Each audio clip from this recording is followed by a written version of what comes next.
അപ്പോൾ ചങ്ങായിമാരെ നമ്മൾ നബിദിന പരിപാടി സ്റ്റേജ് വലിയ കോലത്തിലൊന്നും ചെയ്തിട്ടില്ല. അങ്ങനെ ഉദ്ഘാടന സെക്ഷൻ കഴിഞ്ഞ് പെട്ടെന്ന് തന്നെ ആ ആൾക്ക് പോകേണ്ടതുള്ളതുകൊണ്ട് ചെറിയ സമ്മാനം കൊടുക്കാണ്ട് ക്യാഷ് അവാർഡ് മക്കൾക്ക്. അപ്പോൾ അത് കൊടുത്ത് പിന്നെ കുട്ടികളെ പരിപാടികൾ തുടങ്ങി. അപ്പോൾ പിന്നെ കുട്ടികളെ പരിപാടികൾ ഇങ്ങനെ മുന്നോട്ട് പോയിക്കൊണ്ടിരിക്കുകയാണ്. അപ്പോൾ അതിൻ്റെ ഇടയിൽ സമ്മാനദാനങ്ങൾ വേറെ വരുന്നുണ്ട്. അപ്പോൾ കാപ്പി ഇടയിൽ കൊടുക്കാൻ വേണ്ടിയിട്ട് കാപ്പിയും പഴമുണ്ട്, പിന്നെ പഴമുണ്ട്, ബിസ്ക്കറ്റ് ഉണ്ട്, ലഡു ഉണ്ട്, അങ്ങനെ ഒക്കെ കൂടെ ആയിട്ട് അതുണ്ട്. ഇടയിൽ സമ്മാനദാനങ്ങളും നടന്നുകൊണ്ടിരിക്കുന്നുണ്ട്. എന്നുവെച്ചാൽ പെട്ടെന്ന് പരിപാടി കഴിയാൻ വേണ്ടിയിട്ട്. അപ്പം കുട്ടികളുടെ പരിപാടി ഇങ്ങനെ പാട്ടും പ്രസംഗമൊക്കെ നടക്കും. അതിൻ്റെ ഇടയിൽ സമ്മാനദാനങ്ങൾ അതും നടക്കും. പിന്നെ എന്ന് പറഞ്ഞാൽ നമ്മൾ സ്റ്റേജ് വലിയ കോതിയിലൊന്നും ചെയ്തിട്ടില്ല. പിന്നെ നമ്മളെ മദർസിലാണെങ്കിൽ അതിന് കുട്ടികൾ കുറവാണ്, കുറേ കുട്ടികളൊന്നുമില്ല.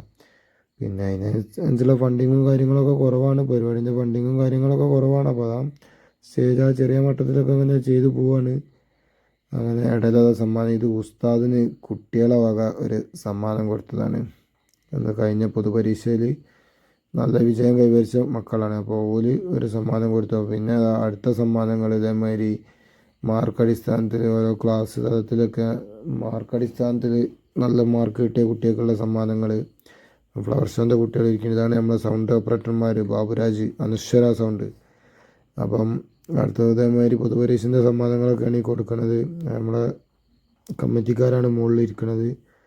പിന്നെ ഫ്ലവർ ഷോൻ്റെ കുട്ടികൾ ഇതൊക്കെ കയറിയാണ്. ഫ്ലവർ ഷോൻ്റെ അല്ലാതെ എന്താ പറയുക, നമ്മളെ പ്രോത്സാഹന സമ്മാനം അത് ഇടയിൽ കൊടുത്ത് അത് കഴിഞ്ഞിട്ട് വെറുതെ ഇപ്പം വലിയ കുട്ടികൾ കവാലി അടിക്കാൻ കയറി. അത് കഴിഞ്ഞപ്പം ഫ്ലവർ ഷോൻ്റെ കുട്ടികൾ കയറി.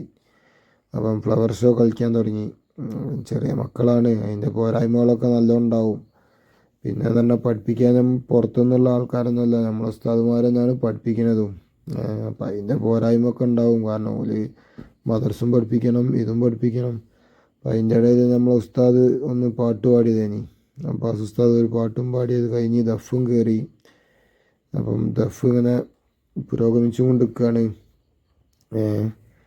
അപ്പം ദഫിനാണെങ്കിലും ദഫും പുറത്തുനിന്നൊന്നും ആളങ്ങനെ വന്നിട്ട് പഠിപ്പിക്കുന്നില്ല, നമ്മളെ മദർസിൻ്റെ അടുത്തുള്ള കുട്ടികൾ തന്നെയാണ് പഠിപ്പിക്കുന്നത്.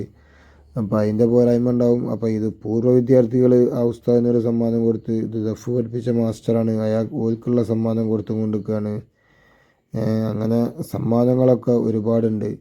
അത് കഴിഞ്ഞ് നമ്മളെല്ലാ സമാപന പരിപാടി അപ്പം ദ്വാ ചെയ്തും കണ്ട് അങ്ങോട്ട് പിരിയാന്നും വെച്ച് കണ്ടേ ദ്വാരക്കാണ്. അപ്പം സമയം വല്ലാതൊന്നും വൈകിട്ടില്ല, എന്നാലും നേരത്തെ കഴിഞ്ഞിട്ടില്ല. 12-1 മണിക്കായപ്പോൾ തന്നെ നമ്മളെ പരിപാടി കഴിഞ്ഞിട്ട്. കാരണം കുട്ടികൾ കുറച്ചല്ലേ ഉള്ളൂ, കുറഞ്ഞ പരിപാടിയുള്ളൂ. അപ്പോൾ